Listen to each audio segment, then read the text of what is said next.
All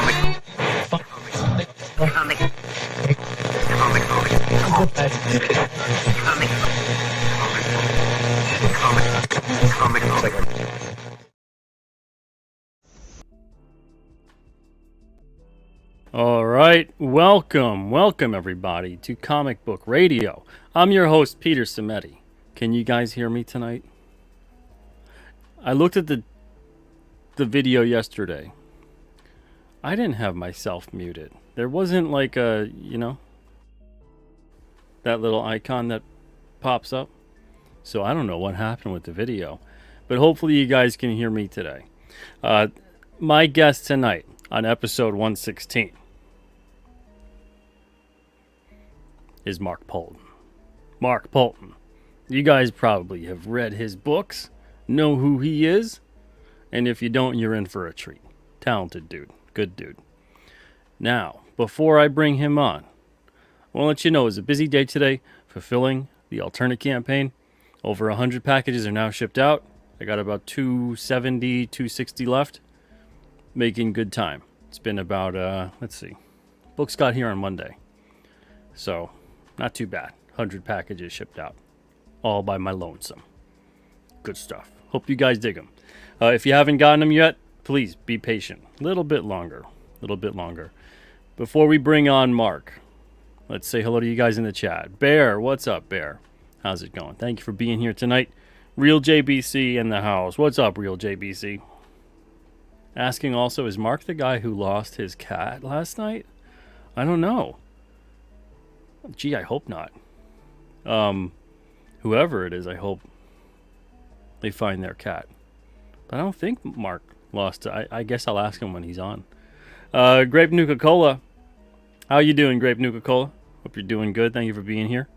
Levi Skeen in the house as well. What's up, Levi? Omni is here too. What's up, Omni? Thank you for being here tonight. Goody Two Shoes. Appreciate it. Metatron's Cube in the house as well. What's up, Metatron's Cube? Cigar Gangster's here too. What's up, Cigar Gangster? Hope you're doing good. We got Norin Rad in the house. What's up, Norin Rad? Glad to see Galactus has let you go for the night. Old Dirty Fatty.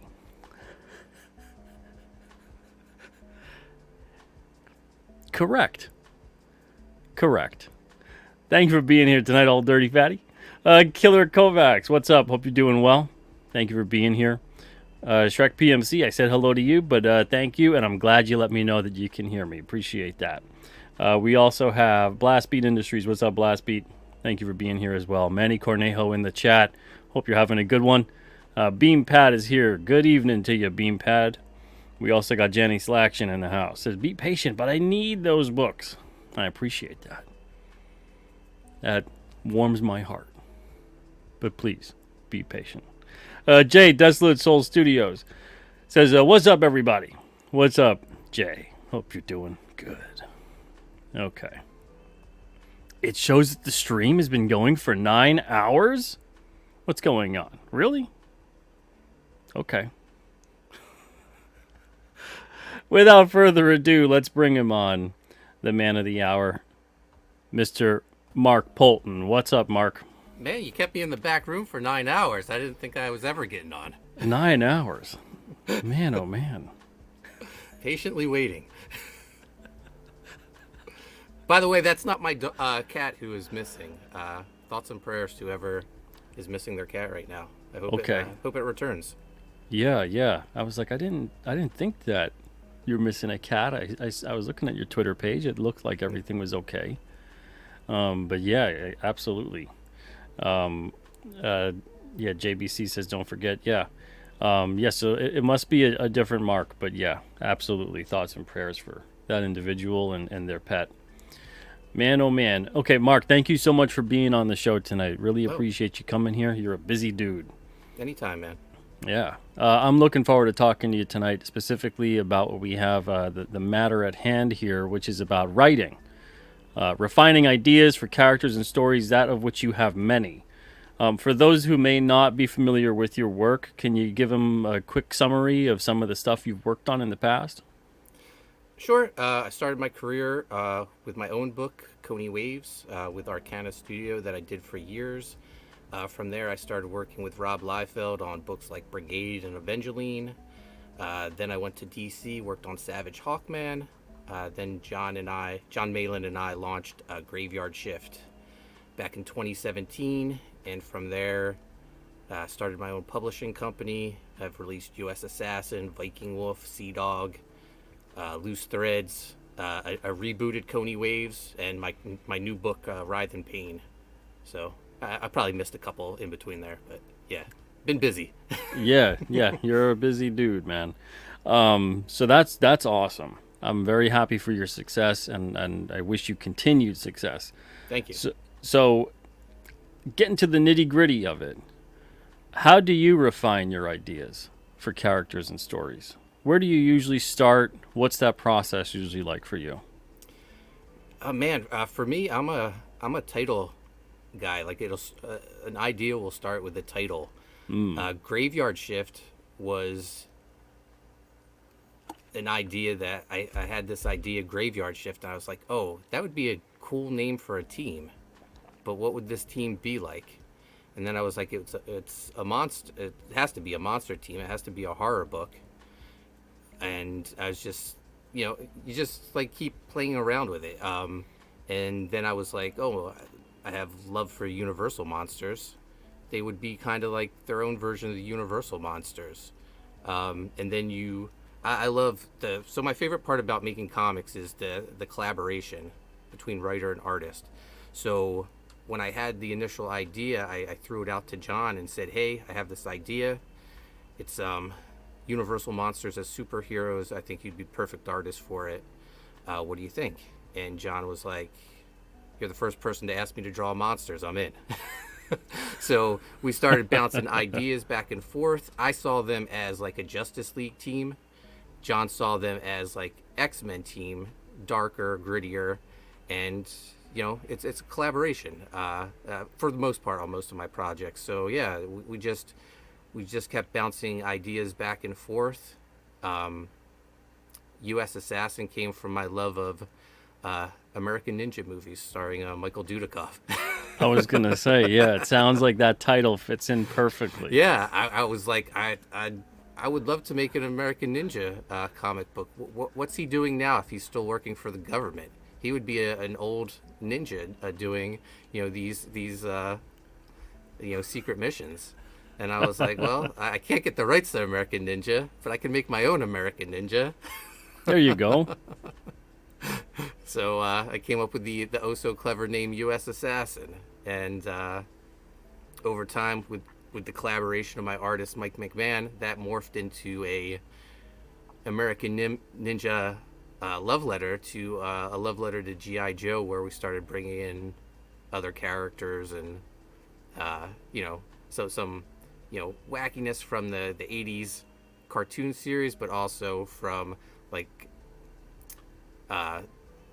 some inspiration from like Larry Hama's long, incredible run on the series.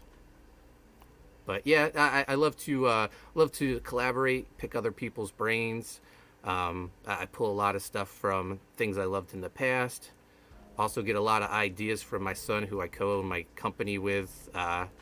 He's responsible for the company. He came up with Pizza Tree, which, I ran ads in your books way back in the day. Yeah. How old's your son? Oh, he's 13 now. When we did right. Pizza Tree, he was 7, but he came up with the idea. All when he was 4. complaints go to him. Yeah. Oh yeah, he's the he handles the complaints. That's great, man. So I've got the links to Writhe in Pain, your YouTube channel, and Haunted Pizza in the description of the show. So if you guys want, check them all out. Subscribe to Mark on YouTube as well. Now, when you're coming up with your titles, what's that process generally like for you? How does that, for instance, you said about Graveyard Shift, U.S. Assassin, but there's got to be something more to it than that. What has informed your decision-making process over the years for not only your titles, but what you tend to be drawn to? I tend to be drawn to action-oriented projects, I kind of studied under Rob Liefeld. Rob took an interest in my work very early in my career, and I think Rob was like real clever with his names for his extreme characters. Like you would think, there's all these, you keep people saying all the names are taken. Well, Rob, started a company, and he just hammered out all these cool names: Youngblood, Bloodstrike, Brigade. There's characters like Die Hard, Chapel, all cool names. So I don't know. I just think, I look for a coolness factor. Todd McFarlane. All my inspirations are like '90s guys, and Todd's biggest, thing was, but is it cool? So yeah, I always go back to that. Graveyard Shifts is a cool name. I think U.S. Assassin's a cool name. Yeah, even Pizza Tree. I like Yeah, that. yeah. Wouldn't that be great? So that's interesting. So when it comes into is that the same kind of way of thinking when it comes into creating the characters then for that story? Is thinking about the coolness factor and how does it play a part within the story? Yeah, I think so. I look at them. I mean, I honestly look at them like action figures. U.S. Assassin. We try to change up his look every volume of the series because I go back to '90s Toy Biz X-Men toys. You had all these different versions of Cable and Wolverine, and that's what I want with U.S. Assassin. So we have like his classic costume, but then we also have his Arctic gear and his. You're his, prepping for the toy line. Oh yeah, Is I'm what working you're on the doing. toy line. That hopefully next year that'll come out. Oh, fantastic, man. Very nice. Very Yeah, nice. but yeah, I just as far as like the characters, I do try to put in a little of myself into them just to keep it grounded in reality, give it a little realism. Obviously, Pizza Tree, story about a father and a son. Um, Not no clever names. They're just Chase and Mark in that book. Um, but like Graveyard Shift, um, Mick suffers from fears of isolation, um, fears of loneliness. I think that's something a lot of us can maybe relate to. So yeah, I draw from some personal things as well. Yeah, adding depth to the characters and the story. Yeah. Uh, Coming up with what ideas, because this is the thing, right? We all have a lot of ideas. Everyone's got ideas. And when you're a creative person and you're trying to do this, especially for a living, it's very difficult sometimes to go with this idea over that idea. For you, when it comes to that, how do you go about making that decision process? Because it could be harrowing. Yeah. So I do have a lot of ideas. I have like my core books that I think will always uh, be around. Graveyard Shift, U.S. Assassin. I feel like Writhe in Pain, even though we're on the first volume, I think that's going to be one of those books. And then I just try to juggle the other books in and fit them where I can. Black Owl, Coney Waves. Coney Waves, near and dear to my heart. I started my career on that, but I don't know if that's a series. I see that as like a graphic novel with a, done in one story, not serial. So more like Storytelling. a movie with sequels as opposed to a TV show that's Yeah, episodic, that kind absolutely, yeah. Yeah, so I don't know. It's also fortunate enough that I work with a lot of great artists who I can have projects on the back burners. So we're working in indie comics. Not everyone can devote all their time to what we're doing here. So, I might have some guys that this is their full-time job. Those are the books that are going to come out regularly. And then maybe the ones that are, passion projects, they might take a little more time. So very fortunate that I can work with all these people and, you know, always have a backup title. Yeah, it's great when you can do that because you can have so many different irons in the fire. Yeah, And, even though you're writing all these different titles, all these different issues, whatever it may be, if you had to draw them all, yeah, even if you were inclined to do so or talented enough to do so, you could only really do so much at that point. So yeah, it's really great that you're able to do that. I do the same thing with King Cryptid with having multiple different artists per, yeah. issue 5, 6, 7, etc. It's the biggest lesson I learned in comics. A lot of people would say, 2011, 2012 was like the height of my career, writing Evangeline at Image, scripting Hawkman at DC, and that took a lot of my time because I had a day job, but I still do. I kept my day job throughout, and I'm working on these projects for other people, but things are going great, and people are telling you, oh, you're doing an awesome job. Then Evangeline gets canceled out of the blue. I'm like, well, that's okay. I still got Hawkman, and they just told me everything's going great there. And then one day I'm leaving my day job, and my phone starts blowing up. I'm like, I wonder what's going on. And I check Twitter, and the first tweet I see is, man, I sure hope Mark has a job after this. I'm like, what? And I sit in my car in the parking lot of my day job for like a half hour just reading this chain of tweets. So that's how you found out they didn't let you know first? No, I found out online. Wow. Yeah.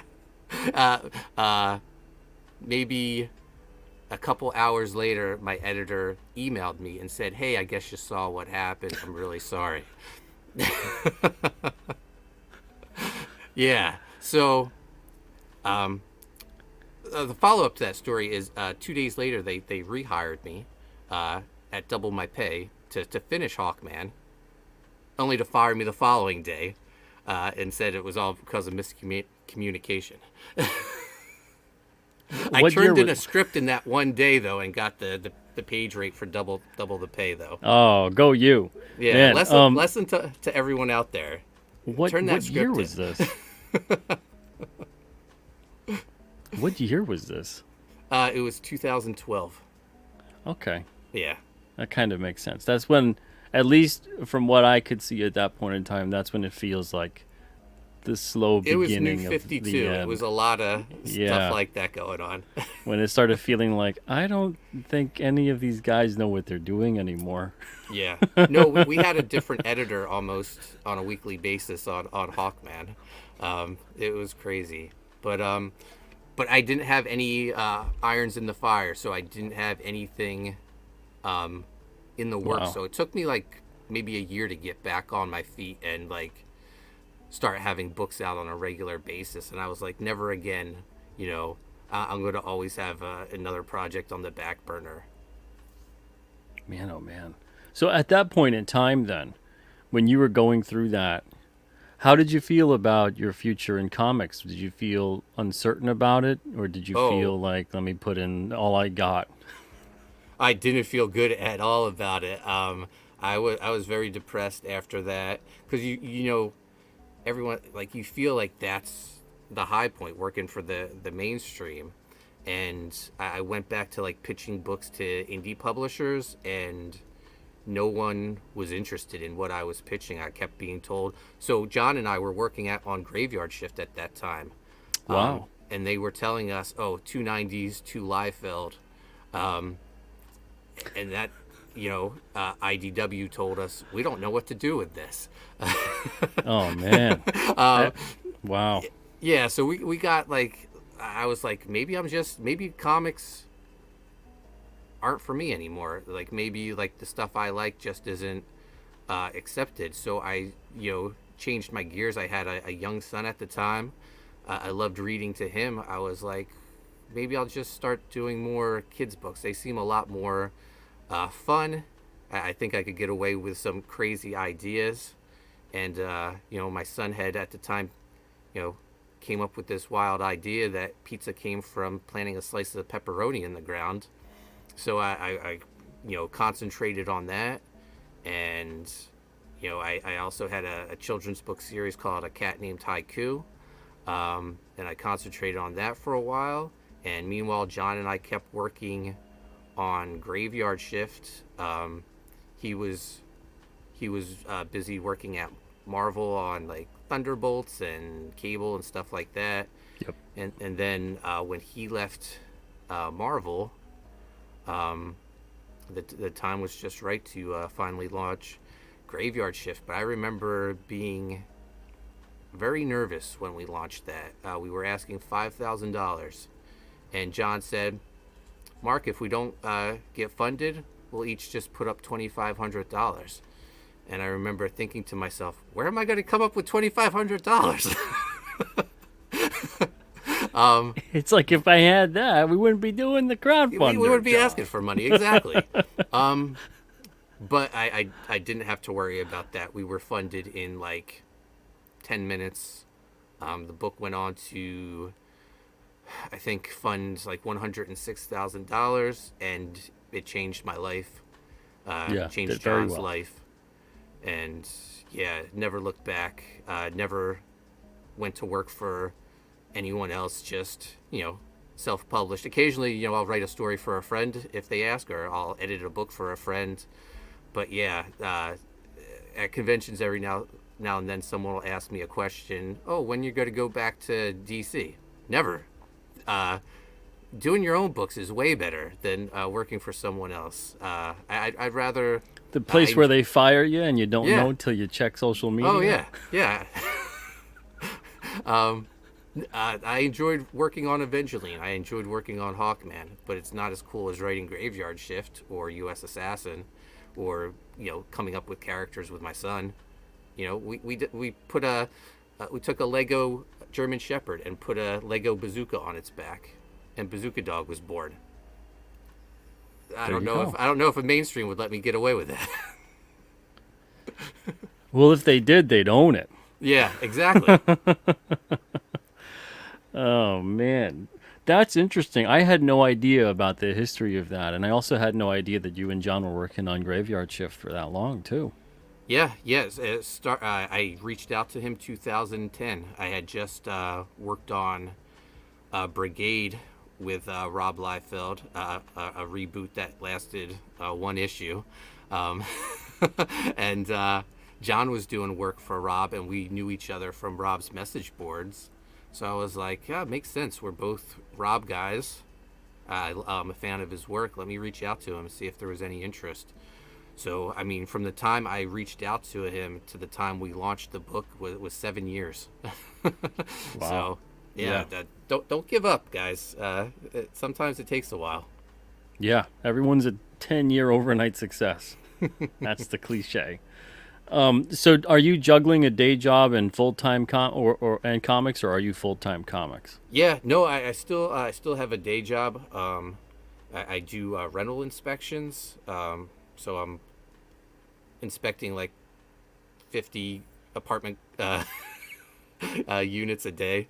Then I come home and I work on comics, writing, project management. After this, I'm going to send my Coney Waves book off to the printer. So yeah, always busy. But Very busy, nice. Wow. It's good busy. Yeah, well, man, for people that think busy's bad, wait till you're not busy. That's bad. Yeah. That's bad. Spicer McLeroy, thank you so much for gifting 10 memberships to those in the chat. Look at you, man. Spicer, so generous with gifting memberships. I think Spicer has gifted about 200 memberships on this channel over the course of the past 2 months or so. And everybody that's now a member, enjoy your stay. And yeah, exactly, Luke. Yeah, 10-year overnight success. That's everyone's always, I find a lot of people are rushing for success, to get a book out, to get whatever, and then being very upset at themselves and those around them if they haven't manifested their deepest desires of success. And that's just not how that works. It takes time, it takes effort, it takes patience, and then guess what? Sometimes still nothing can happen. You can be great even sometimes, and it just doesn't go your way. people got to put in the time, the effort, the work, and have a little bit of patience for themselves, and keep at it. But yeah, I mean, you're getting let go from DC, not even directly. That would hit a lot of people, I think, really, really hard. It Yeah. obviously hit you hard, and but the fact that you bounced back, the fact that you didn't just come back to a point where you could say, yeah, I guess I'm back to where I was, but you exceeded that. That's Oh yeah. amazing, man. Yeah, and that's the funny thing. A lot of people, because they look at the mainstream as the like where to be, like the success that I'm achieving now, self-publishing, is far greater than the paycheck at a DC Comics, um, or working for someone on their book at Image. And like you said, I get to own all the stuff. So Yeah, yeah. Which is, I I don't think enough can be said for people who are driven and creative and entrepreneurial like yourself. If you're gonna languish within the mainstream, constantly playing with someone else's toys, or what you come up with is essentially owned by them, when you could have just did your own thing. You have all these great ideas, because it's important to be that type of person too. There's a lot of really talented people working in the mainstream that they don't have really ideas that they could take outside of that. They could yeah, be a great writer, a great artist, but they need something else presented to them that they're comfortable with and familiar with for them to bounce off of. But there are creators like yourself and many others that are great people who have ideas that they can implement and put out there, and this benefits you to do that. Otherwise, like you said, if even if the mainstream was more conducive to having an open mind towards various ideas, you still really wouldn't be able to fully utilize it in the way that you could. And even if you did, you walk away, you get fired, whatever it may be, and people are going to go, DC Comics is graveyard shift. What are you talking about? Mark Polton, who's that? yeah. That's DC's characters. So it's that kind of a thing where you benefit, but it's such a short-term benefit. This is great for those like yourself, where you're able to do that and fully utilize it. Was there ever a feeling for you when you were going independent with these stories, like not necessarily would this not last, even though that's always, there's no security with this kind of stuff, so you're always on your toes, but more like for you with ideas for your stories, for those characters, was there a feeling like you were going to get burnt out, like you didn't think that you could come up with ideas? No, well, so I did get burned out at one point, but it had nothing to do creative wise. It was just like fulfillment wise. Doing so many books a year, I found myself like burn out because when you're self-publishing, you're also fulfilling, um, writing the newsletters. You're doing everything, Yep. and I guess it wasn't. It was like 2 years ago. I guess I think I did maybe 6 campaigns in a year, and I was exhausted mentally, physically. I was in the worst shape of my life, and I was like, oh, I got to make a change. I got to scale back the number of projects I do. um, I love some of the people in the chat. They call me the fulfillment king. I fulfilled like 16 or 17, but man, it takes a toll on you, Peter. Oh, I mean, know you, it you know. does. I know it does. You guys can't see off camera. It is a mess. Yeah, You will not see off camera. But yeah, I know what it's like, man. but like as far as like story wise, it's another reason why I do all the books, because like there is a fear that this might not last forever. So I want to get all those stories out while I can. So I was, the creative side of me was killing the physical side of me because I couldn't keep up with the the fulfillment. Absolutely. Yeah, as you're juggling that Yeah, creative day job, family life, everything else, the nitty gritty. You know, if you Yeah. gotta go grocery shopping, and you're thinking like, "Ah, I got stuff to do.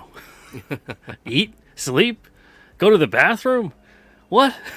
Taking away precious time. You know, when you have when you're on the clock for someone else, right? You're like, I'm gonna chill in that bathroom for 20 minutes till they come hollering. But when you're working for yourself, you're just like, I don't think I go to the bathroom today. Yeah. Yeah. There's no time for that, Peter. Exactly. You invest in the best set of adult diapers that you possibly can, and you get comfy. Not like I'm speaking from experience. Uh, but yeah, you get like a weird little guilt complex developing about eating, about sleeping, about taking care of yourself, especially when, you know, you've got people who, especially on very successful campaigns where there's a lot of people that are waiting for stuff.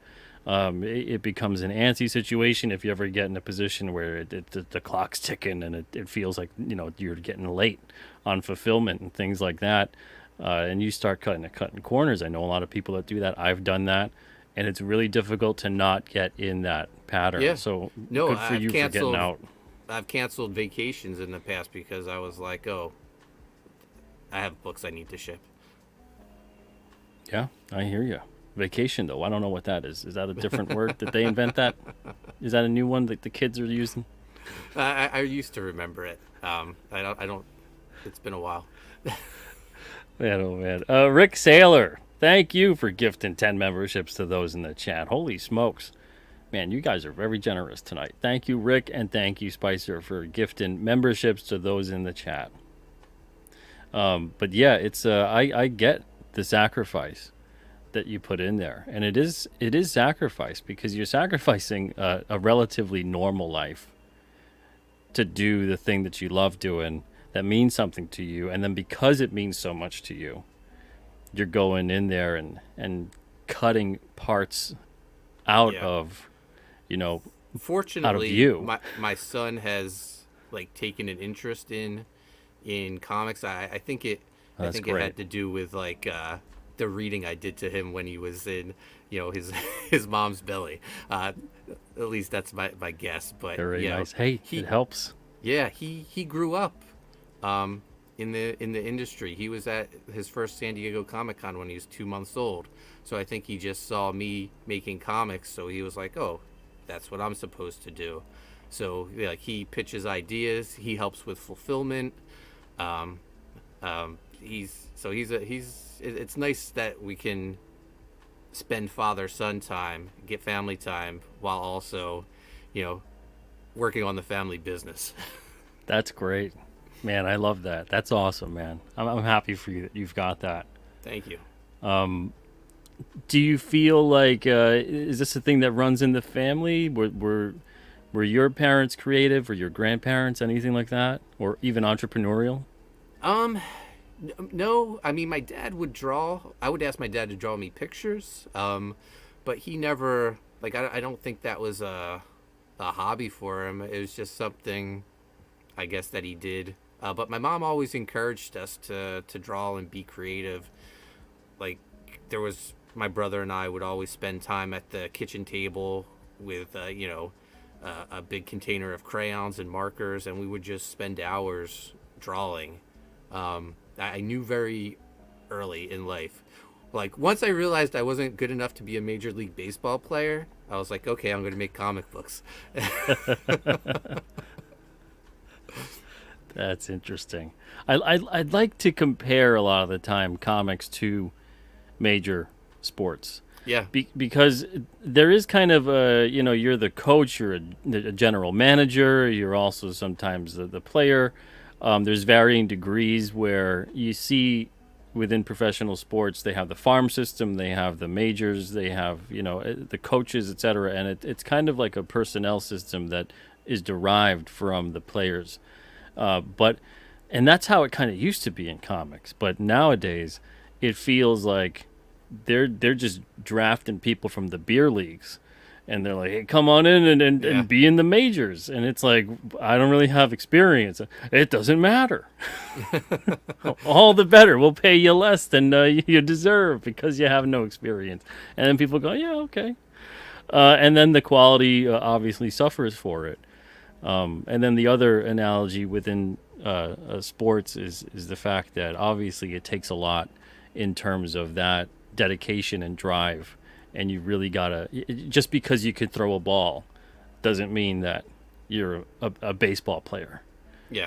So just because you could write a word or draw something doesn't necessarily mean you're a writer or an artist. It takes a lot more dedication and time and focus towards the craft to get to a point where you're going to be able to say, I'm good enough that I can ask their time and money. You got to be really good at throwing that ball to command someone's time and money to watch you do that. I'm a big pro wrestling fan, so I've always compared the comic book industry to pro wrestling. There's like two major companies, a million indies, and you hear all sorts of horror stories about how talent gets screwed. Very true. They kind of parallel as well. Yeah. With the vibe of them. Yeah. If you look at that.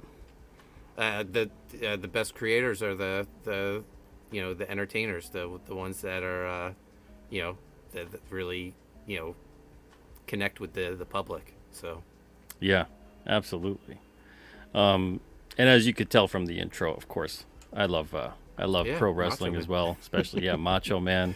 Roddy Piper's my all-time favorite. Roddy Piper in the next volume of U.S. Assassin. I'm working with his estate. No way, that's great. You're working with Kitty? Yep. Nice. Yeah. Man, very nice. Look at that. We have a shared commonality, since Roddy was he had the sad distinction of the last feature film he was in was based on my book. Yeah. Man, Roddy was great. Did you ever have you ever have a chance to get to know him, to talk to him? I just met him at like a convention once, and he was the coolest guy. Like, he took time to talk to me. It wasn't like your usual sign something and move on. No, he took time and took an interest. He wanted to know about me, my family. It was cool. Roddy. Yeah, that's Roddy. 100%. Yeah. He could have a line around the building, and he would take time with each and every person. And even if they didn't get to see him during the show, he would go and be like, I'm going to be over here. Everybody that came to see me, I didn't get a chance to go over here, and I'm going to, make sure everybody gets to talk, and I sign whatever you wanted me to sign. And it meant so much to him. He would call me up a lot of the time with ideas for his character, and we would mostly end up having conversations just like the ones you described, where it's like he wants to take time to get to know you. You actually have a conversation. He was just a great dude. Great dude. Let's see here. Learn as you go, right? Yeah, learn as you go. That's the mainstream right now. But some people aren't learning as they go, which is unfortunate. So when you're going into something like this, and you're creating something new, and you're in that almost like a honeymoon phase, you're falling in love with the story, the characters, all that kind of stuff. It's easy to get caught up in certain ideas and not get focused. How do you get focused? I think just like having a schedule and knowing like what my year is going to be like, because I do have a lot of properties, and I want to, even though I've scaled back the amount I'm doing, I still, I can't have one delay the other. If I have plans to say launch U.S. Assassin in January, I can't fool around with it, because I know I have the Universals coming in May or whatever. So there's a point where you could keep fine-tuning things until they're perfect, but they're never going to be perfect. So you just have to, I don't know, just have to start getting the work done. I have artists that they want to redraw every page, and I get that they want to put out their best work, but when I look at it, I see great work. But I know how it is, where you're your own biggest critic. How do you define for yourself when, okay, it's good enough. I've done enough. It looks good. It looks fine. I'm going to let it be. What's that point like for you? Well, what with the script, I read over it a few times. Um, make sure that the story makes sense. So I don't script. So I don't write the dialogue until the artwork comes in. Oh, you Um, work like me. I do the same yeah, thing. yeah. That's how I started, and then when I started working with Liefeld, he would just give me like pages of art and like, okay, make a story out of this, and I was like, okay, I guess that's how it's done, and he was working Marvel method, and that's just by accident. That's how I started, but yeah, I'll get the artwork in, and sometimes maybe the art doesn't match up with what I was thinking dialogue wise, and I'll have to work on it. And sometimes it is a challenge to get it to work, but sometimes uh, happy accidents happen, and something better will come out of it because that artist's idea is different than what your original take was, but it inspires something else. Um, Totally. but as far as like saying when's it good enough, I think like when you can, if you can make it to make sense, and you think that the reader is going to be able to make sense out of it. Yeah, I don't think I've ever. Oh, that's not true. I think I have. I needed like a panel once to be redrawn after the fact, but yeah, it's few and far between. I always try my best to make things work, and you know you know what, I won't say I don't beat myself up over it, but because there's like a spelling mistake that we would eventually like catch and fix on a reprint, but it still bothers me seeing that it made it It's into. always like one. There's always Yeah. one, No, I or just a punctuation mark or something. And you're like, I yeah, looked at this and I had other people look at it, and yeah. just that one little, there's always one.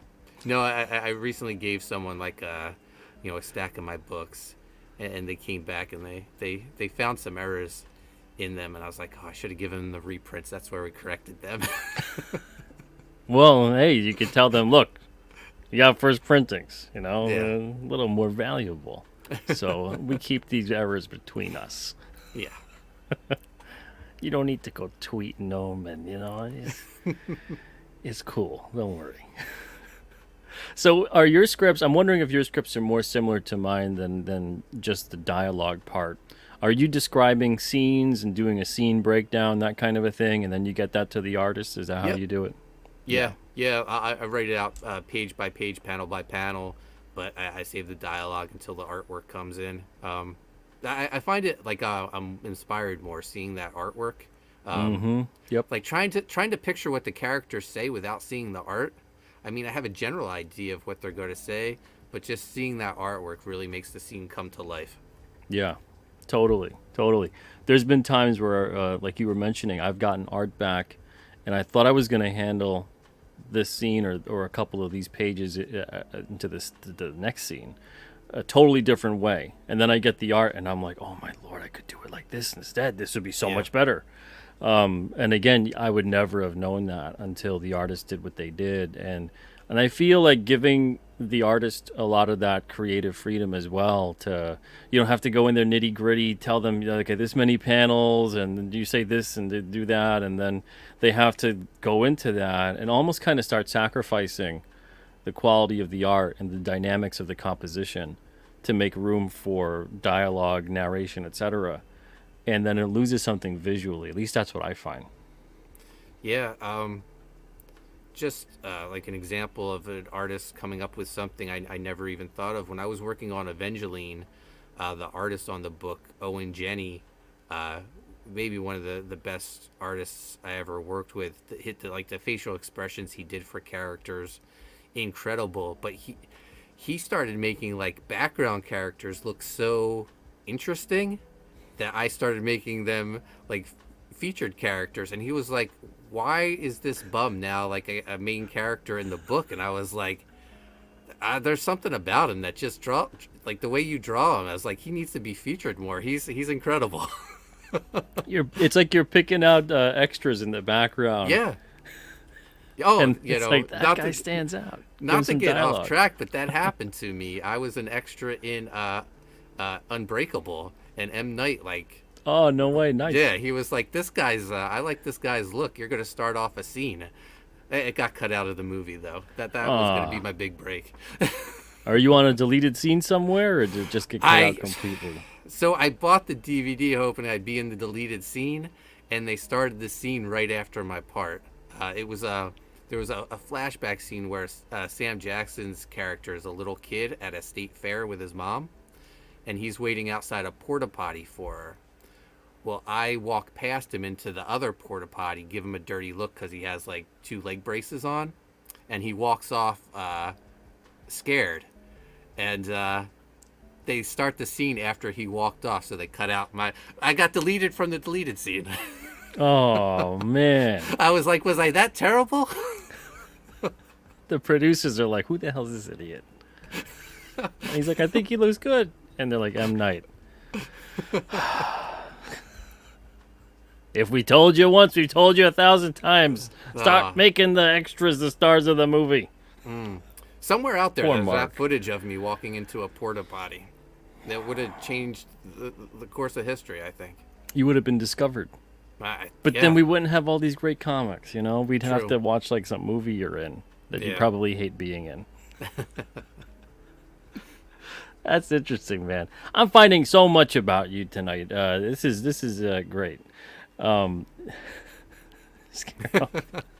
Not Sam Jackson, the little kid who played young Sam bird, Jackson. yeah. There you go.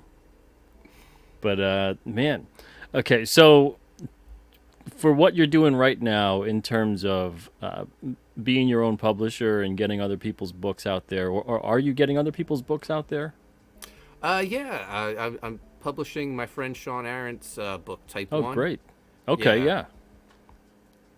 Yeah, and I'm in talks to publish another friend's book. I don't know if I would just start taking submissions. You know, if I have a history with someone, if they're a close friend and they want my help, I'm more than happy to help them out. Gotcha.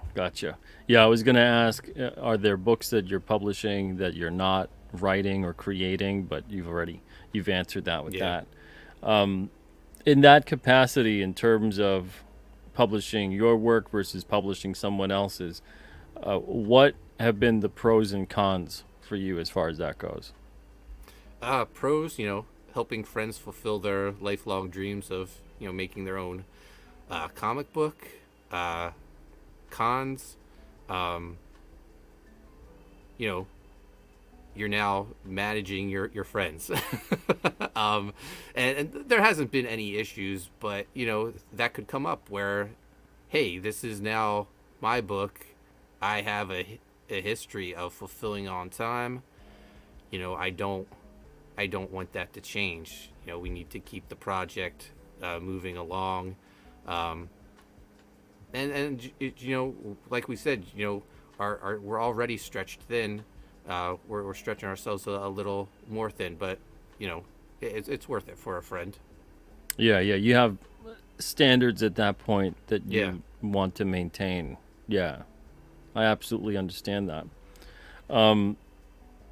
That's interesting. Sheldon says, I'm going to give kids a mean look before I go into a porta potty at the fairs in the summer now. Give them the old Poulton stare down.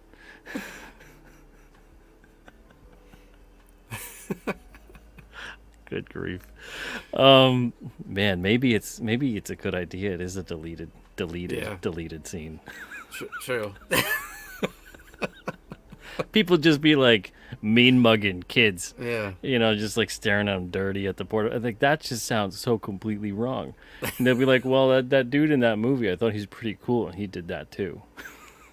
And you would be like this guy that started this whole wave of like, yeah, just like stare kids down, give them real dirty looks at the porta potty.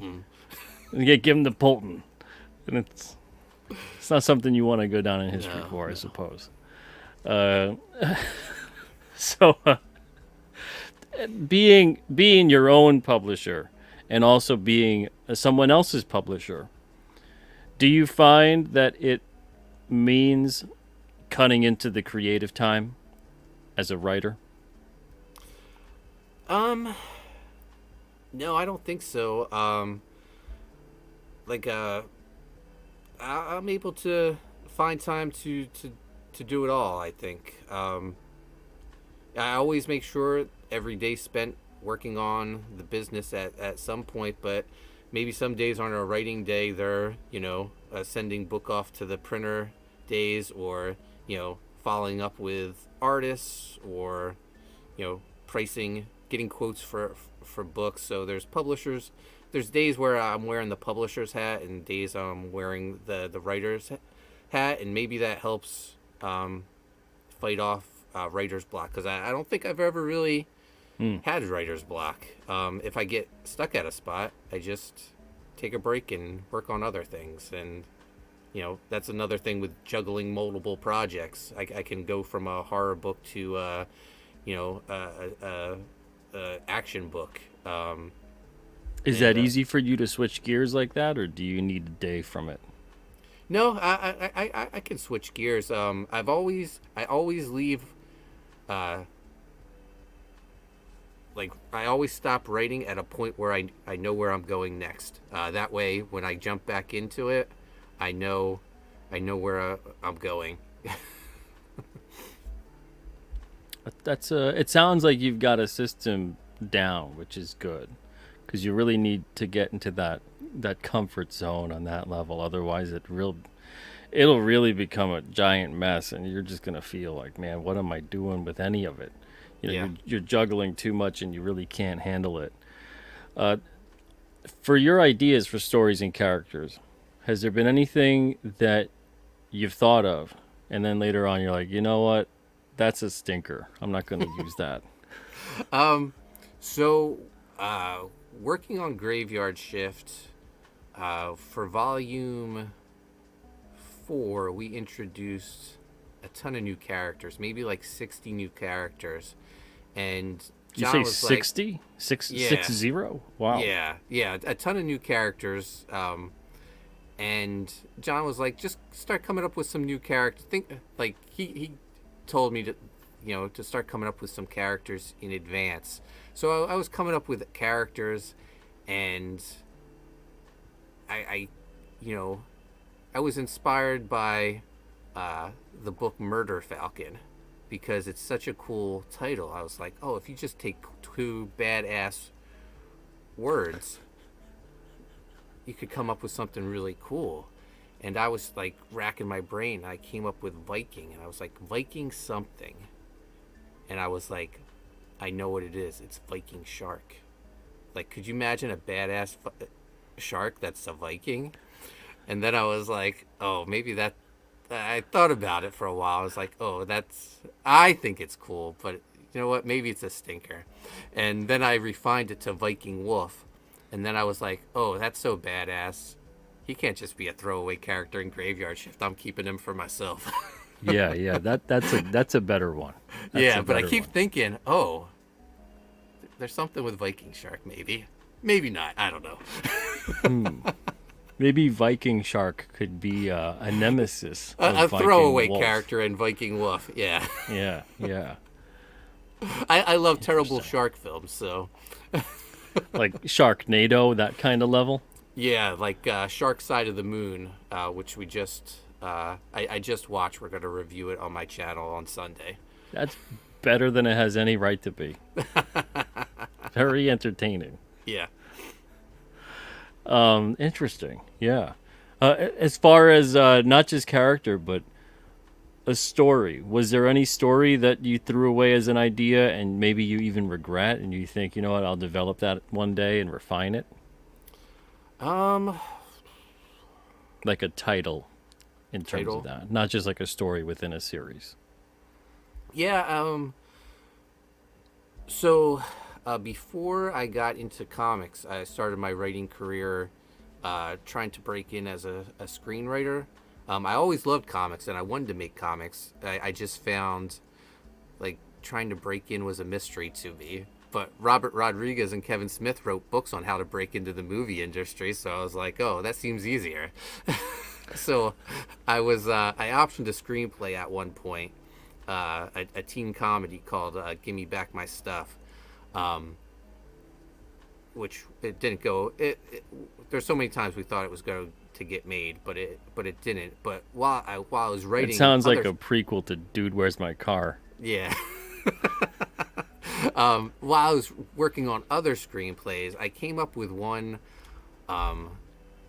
called Vampire World, where I liked the title, I liked the idea, but I just could never get it to the story. Everything I came up with I thought stunk. It was just like a world populated by vampires, and the few humans left were like, kept as a food supply.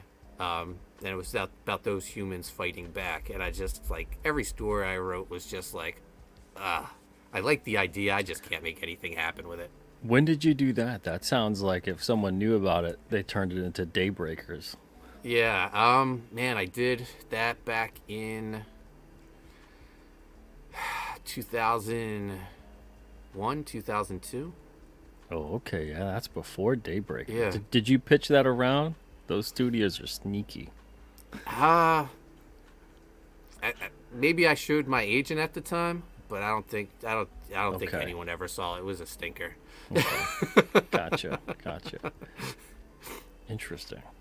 Yeah, death metal, right? That's why I was like, interesting. Not telling Mark to go out and sue a studio. But obviously there was something good in that concept. The idea was good. My execution was terrible. Yeah. And that happens a lot of the time too with you can have a great idea, Yeah. but executing it is a whole different story. That's even why when I was taking submissions with Alterna, I'm like, I want to see pages. I want to give me a couple of completed pages, because everybody can if I'm just taking ideas and pitches, everybody can do that. Yeah. There's a world of difference between your idea and actually making it happen. Let's see, yeah, Daybreakers. Yep. Yeah. Have you seen Daybreakers? I've never seen it. I want to watch it now. you should watch it. Yeah, Willem Dafoe, Ethan Hawke. It's actually pretty good. Yeah. Yeah. Yeah, I think you'd probably dig it. And you might shake your fist in the sky, but alas, it was not meant to be. Man, oh man! Wow, we're at an hour. Holy smokes! I guess we're gonna start wrapping up. Mark, thank you so much for being on here tonight. This was a great conversation. I learned a lot, and I'm glad to see you're doing so well. You got a lot of irons in the fire, but it seems like you're handling them all, which is fantastic, and you're continuing to grow and making really great stuff. So congrats to you. Thank you. Everybody in the chat, thank you guys as well for being here. Before we go, Mark, where can they find you, and where do you want to direct them to with your projects and things like that? Yeah, sure. You can find me on Twitter and Instagram at Coney Waves. It was the name of my very first comic book. I just rebooted Coney Waves. It's in demand on Indiegogo. Sending the book to the printer right after this interview. So book will be fulfilling probably in 2 to 3 weeks. So grab a copy while you can. I also have Writhe in Pain on Indiegogo and Fund My Comic. You can find me on YouTube. My channel is Primetime Poulton. We stream every Wednesday. Me and my buddies Chris Graves, Mike McMahon, Enrico Botta, Sean Arendt. We do Revolution every Wednesday, and then we do the Writhe in Pain Horror Film Club every Sunday. This Sunday we're talking about Shark Side of the Moon. Very also, nice. HauntedPizzaLLC.com. Get all my back issues and merchandise, T-shirts, sweatshirts, whatever. Good stuff. Fantastic. Yeah, all the links to everything Mark just said are in the description of the show. And yeah, Johnny, it was one fast hour. I looked at the clock and I was like, wait, holy smokes. that flew. But thank you so much again for being on. You're a busy dude. Thank you for being generous with your time tonight. Really appreciate it. And yeah, everybody go check out Writhe in Pain. It's in demand right now on Indiegogo. Go subscribe to Mark's YouTube channel and go check out Haunted Pizza. We've got that link in the description. Also, we've got 11 days left on the Alternate Comics Winter Merch and Apparel campaign. If you want to get a premium blanket, hoodie, mug, beanie, we've got some really great stuff on there. Check it out. I've got prototypes for the beanies. For the blankets and the hoodies coming in about maybe 4 days or so, probably Monday or Tuesday of next week. I can't wait to see those. Other than that, thank you guys so much for your support of King Cryptid, support of Alterna, and support of all the great independent creators out there, including, of course, Mr. Mark Poulton. Other than that, I will see you guys tomorrow night at 9 o'clock Eastern. I've got Anthony Gambino on the show. That's 9 o'clock Eastern tomorrow night. Everybody, take it easy. Thank you again, Mark, for being here. Oh, my pleasure. Thank you. And thank you guys in the chat for being here as well. Really appreciate it. Everybody, have a great night and an even better tomorrow. See you guys.